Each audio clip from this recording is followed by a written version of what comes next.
Baik teman-teman, di video kali ini kita akan melanjutkan pembelajaran mengenai rumus-rumus Excel, yaitu rumus VLOOKUP dan HLOOKUP.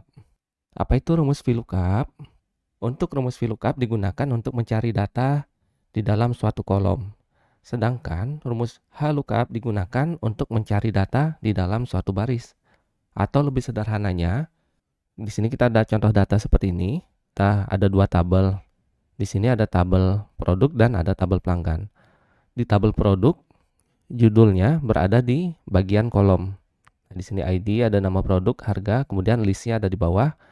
Kemudian di tabel pelanggan, judulnya berada di sebelah kiri atau di bagian baris. Ada ID menyamping seperti ini, kemudian nama pelanggan menyamping lagi seperti ini data-datanya. Nah, untuk yang tabel produk, kita menggunakan VLOOKUP kalau datanya berada di bagian atas atau kolom-kolom ini.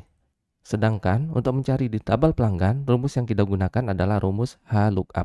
Seperti itu kira-kira penjelasan atau perbedaan antara rumus VLOOKUP dan rumus HLOOKUP.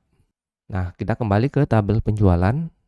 Di sini kita sudah mengetahui ID pelanggan, kemudian ada ID produk jumlah.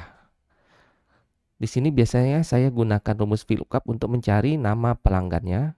Kita masukkan insert new column seperti ini. Nah, kita masukkan nama pelanggan. Kemudian ID produk, kita masukkan lagi kolom baru, nama produk seperti ini. Untuk yang pertama, kita akan menggunakan rumus VLOOKUP. Kalau kita lihat data tabel tadi, yang bisa digunakan rumus VLOOKUP adalah tabel produk seperti ini teman-teman, karena judulnya berada di bagian atas atau di bagian kolom. Jadi kita mencari nama produk terlebih dahulu. Langsung saja kita gunakan rumusnya sama dengan VLOOKUP, buka kurung. Nah, di sini muncul nih teman-teman penjelasannya. Ada VLOOKUP, rumus yang kita gunakan, kemudian buka kurung. Di sini sudah ada panduannya, lookup value-nya adalah ini teman-teman. Data yang ingin kita cari, nama produknya apa. Kita pilih, lalu di sini ada pilihan tekan koma. Kadang-kadang setiap komputer tidak sama, ada yang koma, ada yang titik koma. Tinggal disesuaikan saja mana yang muncul di petunjuknya ini. Kalau dia muncul titik koma, maka gunakan titik koma. Kalau pada komputer saya, yang muncul adalah tanda koma, maka gunakan koma seperti ini. Nah, kalau sudah, ada pilihan berikutnya adalah table array atau area tabel yang ingin kita cari datanya. Kita ke bagian tabel berikutnya, tabel data, kita pilih.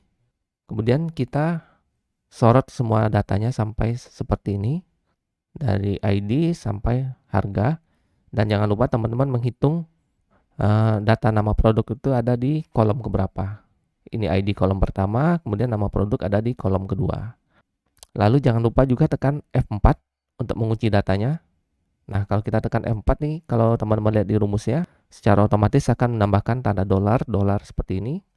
Itu tandanya area yang kita pilih sudah dikunci. Jadi kalau nantinya rumusnya kita copy ke sel-sel yang lain, area sel ini tidak akan berubah secara otomatis. Jadi dia akan mengunci. Nah, kalau sudah begini, kita tambahkan lagi koma. Nah, sekarang kita pilih kolom keberapa tempat data yang ingin kita tampilkan. Tadi kita sudah menghitung nama produk ada di kolom kedua, 1, 2. Maka jadi kita tuliskan angka 2 seperti ini. Kalau kita ingin mencari harga, berarti harga ada di kolom ketiga, kita tuliskan angka 3. Langkah berikutnya tekan koma lagi.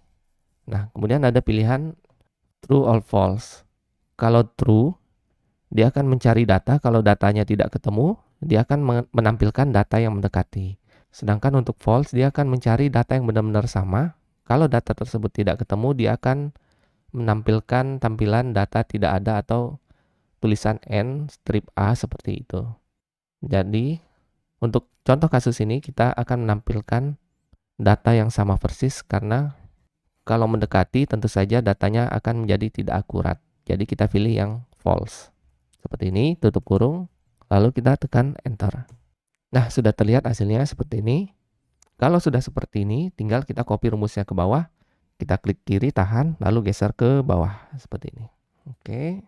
Ini adalah contoh penggunaan rumus VLOOKUP tadi. Untuk contoh kedua, kita ingin mencari nama pelanggan. Karena nama pelanggannya ID-nya berada di bagian baris, maka kita gunakan rumus HLOOKUP.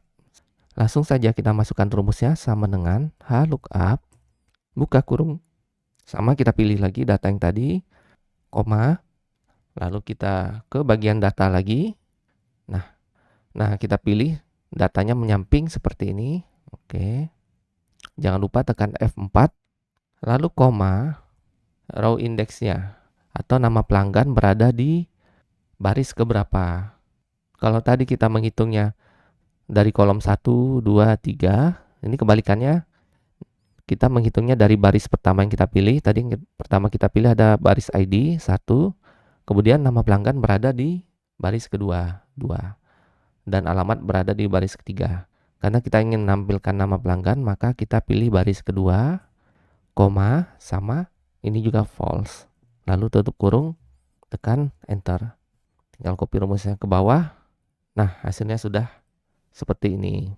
Jadi kalau judulnya berada di atas, kita gunakan VLOOKUP. Kemudian kalau judulnya berada di bawah atau di bagian baris, datanya menyamping, gunakan rumus HLOOKUP. Untuk kemudian saya ingin berbagi pengalaman juga tentang kesalahan-kesalahan yang biasanya terjadi ketika kita menggunakan rumus VLOOKUP ini. Kita coba tambahkan satu kolom lagi di sini, harga produk misalnya. Mungkin karena terburu-buru, kita langsung gunakan rumus VLOOKUP-nya seperti ini, buka kurung, lalu kita pilih ID produk, kemudian koma, ke bagian data, kita pilih semua seperti ini. Karena ada harga di kolom ketiga, kita pilih 3, lalu false, tutup kurung, tekan enter. Lalu kemudian kita copy rumusnya ke bawah seperti ini. Nah, muncul NA seperti ini. Kalau teman-teman lihat tadi saya karena terburu-buru lupa memasukkan satu step lagi, yaitu menekan tombol F4 untuk mengunci data tabel tujuannya ini. Nah, di sini datanya tidak terkunci kan, A2, C6, A2 sampai C6. Kalau kita lihat rumus di bawahnya, dia berubah, tidak A2 sampai C6 lagi, tetapi A3 sampai C7. Makanya kita perlu mengunci tabel tujuannya supaya datanya tidak berubah dan hasil yang ditampilkan menjadi tidak akurat seperti ini. Caranya bisa teman-teman ke bagian rumus yang paling atas, kita blok saja data tabelnya sampai batas di sini nih teman-teman, A2 sampai C6. Lalu kita tekan saja F4. Nah, seperti ini, baru tekan enter.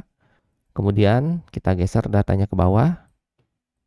Nah, sekarang barulah hasilnya sudah menjadi benar karena data tabelnya sudah dikunci. Baik semuanya, kira-kira seperti ini penggunaan rumus VLOOKUP dan HLOOKUP pada Excel. Semoga penjelasannya mudah dipahami dan dapat berguna untuk semuanya. Kalau ada pertanyaan atau yang kurang jelas, silahkan tulis di kolom komentar. Cukup sekian dari saya dan terima kasih telah menonton video ini.